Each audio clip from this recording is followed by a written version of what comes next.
How to sign out of your Google account on your laptop. How to sign. So hello guys, welcome back to my YouTube channel. In this quick tutorial, I'll be showing you how you can easily sign out from your Google account using your laptop.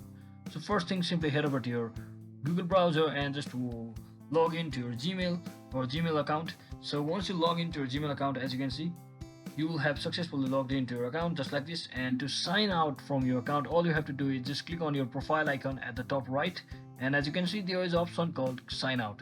So simply click on the sign out button and wait for some seconds, and it will successfully sign you out from your Google account. Now you can also remove your account from this Google account. So all you have to do is just click on remove and just click on this minus button over here, just click on done, and you have successfully removed and signed out as well your Google account from your laptop.